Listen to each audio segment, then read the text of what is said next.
नमस्कार, मैं हूं आपके साथ दीपक भदौरिया। बुलेटिन की शुरुआत बड़ी खबर से। लखनऊ से बड़ी खबर है, जहां पर यूपी विधानसभा शीतकालीन सत्र का आज आखिरी दिन है। 11 बजे से शुरू होगी विधानसभा की कार्रवाई। नेता प्रतिपक्ष और नेता सदन आज विधानसभा में बोलेंगे। अनुपूरक बजट पर दोनों नेताओं का सदन में भाषण होगा। कई मुद्दों को लेकर दोनों नेता रखेंगे अपना पक्ष।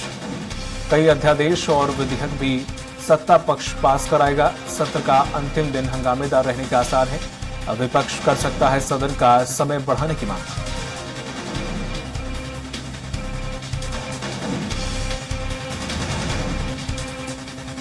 इस वक्त की बड़ी खबर में आपको बता रहे हैं, 11 बजे से शुरू विधानसभा की कार्रवाई। नेता प्रतिपक्ष और नेता सदन आज विधानसभा में बोलेंगे। कई मुद्दों को लेकर नेता अपना पक्ष रखेंगे। कई अध्यादेश और विधेयक भी सत्ता पक्ष पास करा सकता है। शीतकालीन सत्र का आज आखिरी दिन है और इस अनुपूरक बजट पर दोनों नेताओं में सदन में होगा भाषण। आज का जो दिन है हंगामेदार रहने के आसार। कई मुद्दों को लेकर दोनों नेता अपना पक्ष रख सकते हैं। कई विधेयक भी पारित हो सकते हैं। और अधिक जानकारी के साथ जुड़ गए हैं सहयोगी घनश्याम। घनश्याम, जिस तरह से देखा जाए आज आखिरी दिन है शीतकालीन सत्र का और आज कहा यह जा रहा है कि हंगामेदार ये रह सकता है। कई अध्यादेश भी पास सत्ता पक्ष करा सकता है। साथ ही साथ ये भी एक बात सामने आई कि हो सकता है विपक्ष और इसे बढ़ाने के लिए अपनी मांग रखी। हालांकि इसको लेकर बार बार विपक्ष आरोप लगाता रहा है और बीच में काले कपड़े पहन के भी पहुंचे थे सभी जितने विधायक हैं कि ये सत्र बहुत छोटा रखा गया। इस पर भी सत्ता पक्ष में तमाम जवाब दिए थे कि अखिलेश की सरकार थी तब कितने बड़े सत्र होते थे। देखिए दीपक, नियमावली होता है कि एक साल में कम से कम 90 दिन तक सदन चलना चाहिए। 90 दिन का मतलब अगर देखा जाए तो 3 बार सदन चलता है। शीतकालीन सत्र, मानसून सत्र और एक सामान्य सत्र। जब तीनों जब सत्र को मिलाकर के अगर देखा जाए तो जो नियमावली है कि मिनिमम जो है, अधिकतम मिनिमम 90 दिन के आसपास ये सदन चले जाना चाहिए। 15-17 दिन 10 दिन का अब सदन चल रहा है। पहले के सदन की बात करें तो पहले के आंकड़े देखा जाए तो इससे कहीं ज्यादा चलते थे। वो भी नियम के अनुसार 90 दिन तक पूरा नहीं कर पाते थे, लेकिन इतना भी कम पहले भी नहीं चलता था। लेकिन जिस हिसाब से बातचीत हमारी हुई समाजवादी पार्टी के नेताओं से, उनका साफ तौर पे कहना है कि सदन इसलिए कम रखा जा रहा है क्योंकि वो विपक्ष के सवालों का जवाब नहीं देना चाहते हैं। और मुख्यमंत्री योगी आदित्यनाथ पहले ही दिन, सत्र के पहले 10:30 बजे, 11 बजे से सत्र चलना था, पहले दिन का 10:30 बजे ही उन्होंने मीडिया को संबोधित करते हुए कहा था कि सरकार विपक्षी दलों के सारे सवालों का जवाब देने के लिए तैयार है। आप सवाल पूछे, हम सारे सवालों का जवाब देंगे।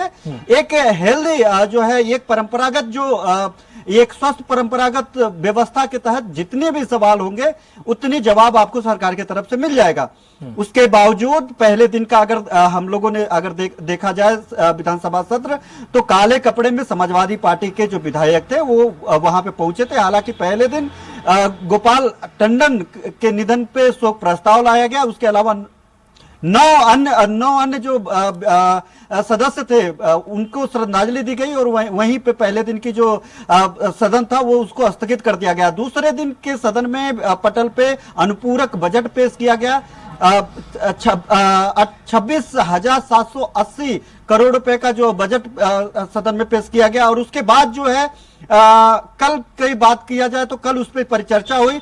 आज जो है नेता प्रतिपक्ष और नेता प्रतिपक्ष के अलावा नेता प्रतिपक्ष उस पर अपनी बात रखेंगे और उसका जवाब सीएम योगी आदित्यनाथ देते हुए दिखाई देंगे। तो अगर इन चारों दिन की बात करें तो काफी हंगामेदार रहा है इस बार का सदन। और हंगामा के अलावा जो है पक्ष और विपक्ष कई मुद्दों को लेकर के बीच में तू में भी होती रही है।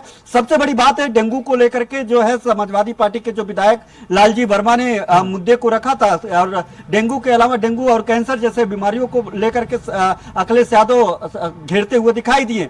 उसके बाद जो है खुद सीएम योगी आदित्यनाथ, स्वास्थ्य मंत्री के बाद खुद सीएम योगी आदित्यनाथ कमान संभाला और सदन में वो विधायकों को जो है वहां पे सदन को संबोधित किया और मामले को टेकल किया। लेकिन अगर देखा जाए तो आज जो है काफी गहमा गहमी देखने के लिए मिल सकता है, और आज जो सदन जो चलेगा उसमें अखिलेश यादव जो है बजट पे अपनी पक्ष रखेंगे और उस पे जो है जवाब देते हुए सीएम योगी आदित्यनाथ दिखाई देंगे। घनश्याम, ये बताया जा रहा है कि कुछ प्रस्ताव भी चूंकि आखिरी दिन है तो कोशिश ये रहेगी कि जो बचे हुए प्रस्ताव हैं या जो पास नहीं हो पाए हैं, अटके हैं किसी वजह से, आज उन्हें पास करा लिया। कुछ ऐसे विधेयक या प्रस्ताव हैं जो कि आज लगता है कि आज आखिरी दिन में बचे हुए हैं या फिर उन्हें पास कराना जरूरी है या पास हो सकते हैं? बिल्कुल, निश्चित तौर पर देखा जाए तो सबसे बड़ी बात है कि 6 विधेयक ऐसे थे जो सरकार लाना चाह रही थी, जिसमें से कई संशोधन भी थे और लिफ्ट एविडेटेड एक्ट भी था, उसमें तमाम तरीके के बिजली विभाग के एक्ट थे और कई संशोधन भी थे। विश्वविद्यालय को लेकर के कई संशोधन प्रस्ताव भी थे। तो ऐसे ये सब सारे विधेयक जो थे, 6 विधेयक, जिसमें से दो तीन विधेयक तो पहले ही दूसरे दिन पास कर लिए गए हैं और उसके अलावा अब जो बाकी के हैं वो आज विधेयक पास करवाए जा सकते हैं। उसमें देखा जाए तो उसमें सबसे बड़ी बात है कि दोपहर के बाद लगभग 1 बजे के बाद मुख्यमंत्री योगी आदित्यनाथ बोलने का वक्त रखा गया, तो उसके पहले अखिलेश यादव बजट पे अपनी पक्ष रखेंगे और उसके पहले प्रश्न का जितने भी इन 3 दिनों से प्रश्न बचा हुआ था, जो माननीय सदस्यों का जो उनके सवाल थे जो प्रश्नकाल में पूछे जाने थे, उसके सवाल और जवाब होने हैं। यानी सुबह 11 बजे से विधानसभा सत्र की शुरुआत हो जाएगी, प्रश्नकाल चलेगा। प्रश्नकाल के बाद जो है प्रस्ताव पे नेता प्रतिपक्ष अखिलेश यादव बोलना शुरू करेंगे। उसके बाद उनका जब स्पीच खत्म होगा, जो बजट के खिलाफ जब वो पूरे तरीके से अपनी बात अपनी पक्ष रख लेंगे, उसके बाद मुख्यमंत्री योगी आदित्यनाथ इस पे जो है जवाब देते हुए दिखाई देंगे। यानी आज जो है बहुत महत्वपूर्ण दिन है, इन चारों दिन का महत्वपूर्ण दिन है। लेकिन उसके इतर एक सबसे बड़ी बात यह है कि जो समाजवादी पार्टी के विधायक है, उनका साफ तौर पे कहना था कि हम लोग सदन में पटल पे मांग रखेंगे कि जो सदन का जो सत्र का दिन है उसको बढ़ाया जाए। हालांकि पहले से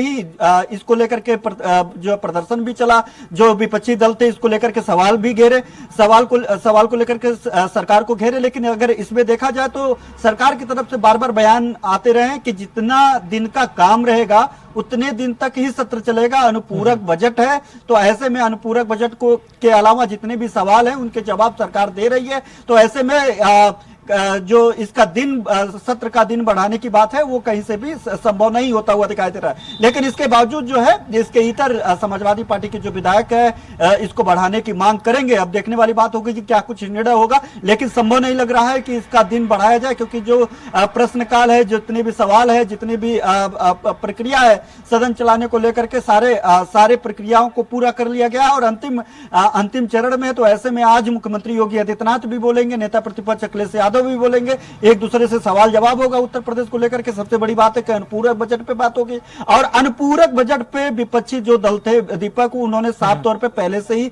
साफ कर दिया था कि अगर पहले के बजट ही अगर पूरे तरीके से खर्च नहीं किए गए हैं, तो ऐसे में जब बजट ही खर्च नहीं किए गए हैं पिछले बजट को, तो नया अनुपूरक बजट लाने का क्या औचित्य है। यानी पहले बजट अगर की कमी रहती अगर विभागों में, तो तब जाकर के अनुपूरक बजट ला करके उन विभागों को पैसा दिया जाता है, उन विभागों को बजट अलॉट किया जाता है। जब पहले उन्होंने आंकड़े भी गिनवाए हैं। मनोज पांडे जो मुख्य सचेतक है, मनोज पांडे समाजवादी पार्टी के विधानमंडल दल में, तो उन्होंने साफ तौर पे इस बयान भी दिया कि लगभग 69% जो बजट है पीडब्ल्यूडी विभाग का वो खर्च नहीं किया गया है, उसके बावजूद ये अनुपूरक बजट लाया गया। इसके अलावा तमाम विभागों को गिनाते रहे। उनका कहना था कि क्यों इस तरीके की जो है सरकार जो है विपक्ष को भी गुमराह कर रही है या उत्तर प्रदेश की जनता को भी गुमराह कर रही है, क्योंकि जब पिछला जो बजट आवंटन किया गया था विभागों को, जब वही खर्च नहीं किया गया था, तो अनुपूरक बजट लाया। क्योंकि अनुपूरक बजट तभी लाया जाता है जब किसी विभाग का पैसा खत्म हो जाता है, जब विभागों में पैसा जो अलॉटमेंट बजट के दौरान हुआ रहता है वो जब खर्च पूरी तरीके से खर्च हो जाता है, जब नई विकास नीतियों को फिर से जो है इंप्लीमेंटेशन कराना रहता है, नई विकास की इबारत लिखने के लिए जो फंडिंग की जरूरत पड़ती है, तब ऐसे में जो है अनुपूरक बजट ला करके इसको पूरा किया जाता है। अब वही समाजवादी पार्टी साफ साफ तौर पे विरोध कर रही है कि जब विभागों को जो पैसा अलॉटमेंट किया गया था, जब वही खर्च नहीं हुआ है, तब फिर अनुपूरक बजट क्यों ला रहे हैं और इस तरीके से लोगों को गुमराह क्यों कर रहे हैं। सरकार का कहना है कि तमाम ऐसे नए प्रोजेक्ट हैं, तमाम ऐसे विभाग हैं जिसमें नए तरीके से नई इबारत लिखनी है, चौमुखी विकास करना है उत्तर प्रदेश का, तो ऐसे में अनुपूरक बजट बहुत जरूरत थी और इस जरूरत को पूरा करने के लिए सदन में अनुपूरक बजट लाया गया है। और उत्तर प्रदेश में चूंकि अगर देखा जाए ओवरऑल अगर बात किया जाए तो इस अनुपूरक बजट के जरिए भारतीय जनता पार्टी आगामी जो 2024 लोकसभा चुनाव है मिशन 80 को वो जो है टारगेट करेगी, उसको धार देगी। क्योंकि अब कुछ ही वक्त के बाद जो है 2024 लोकसभा चुनाव शुरू हो जाएंगे, तो ऐसे योजनाएं जैसे राम कथा के लिए जो है 100 करोड़ रुपए की योजनाएं, अयोध्या के जी बिल्कुल, कवायद तो करनी पड़ेगी और काम दिखाना भी पड़ेगा। आने वाले समय में लोकसभा में केंद्र के लिए भी वोट मांगना है और पूरा उत्तर प्रदेश ही ऐसा जगह है जहां से कहते हैं कि प्रधानमंत्री का रास्ता होकर गुजरता है, तो उत्तर प्रदेश बहुत अहम हो जाता है। बहुत बहुत शुक्रिया तमाम जानकारी साझा करने के लिए निशांत आपका।